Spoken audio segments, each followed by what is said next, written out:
Everybody, all of you out there who love the housing market, that love real estate, that love all things that have to do with selling and buying homes, welcome to this week's Central Valley Housing Market Update, and everybody else that's just mildly curious. So you're watching this video. This week, we want to dive into the numbers, see exactly what's happening in our local market, and so without any further ado, let's go. First of all, let's do our weekly look at our towns around us. Turlock, 76 active listings, up from 73 the week prior. 63 pending listings, up 1 from the week prior. 11 closed escrow, same as the week before. And the average number of offers coming in, 2.4 offers on every listing that went pending this last week in Turlock. Modesto, our inventory is up to 201 homes available for sale, up from 193 the week prior.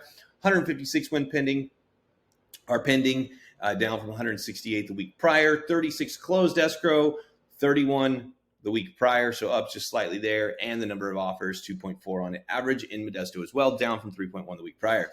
Ripon, back to 10 active homes for sale in the lovely community of Ripon, down from 13 the week prior, 11 pending, 3 closed escrow, and the average number of offers on homes in Ripon was 1.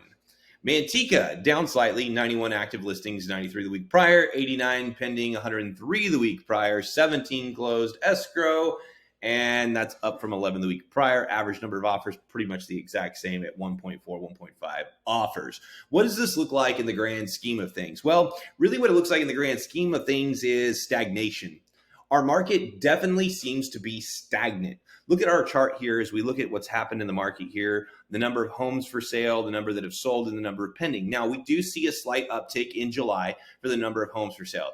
That is normal. In fact, look back here, back to 2022, we went up in July, and then we kind of start to taper off, usually again, August, September, October, into the winter months. Like that's a typical cycle. If we were to go back 5, 10, 15 years, you would see that that's a normal cycle to happen. But look at where the top is, the hump on this one. Yep, not quite like last year, right? We're at literally, you're about to see here in just a second, I think it's like a third of the number of homes, somewhere around there that we had the same time last year.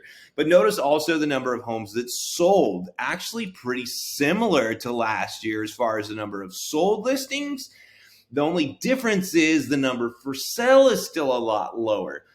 Why is that happening? Well, that's really because we're in this stagnating point in the market. Well, why are we in a stagnating point in the market? I think the best explanation for that is this. Number one, interest rates. Number two, interest rates. Number three, interest rates. Look here from bankrate.com, average weekly national mortgage interest rate trends on average.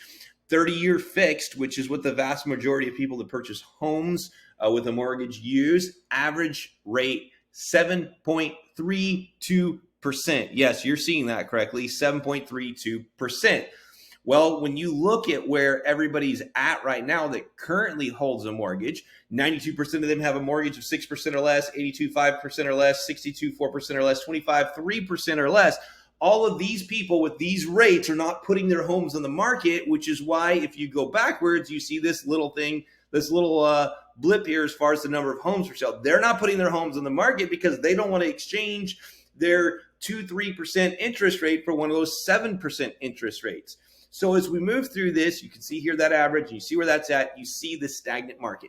Inventory is still low, but there has slowly been increased.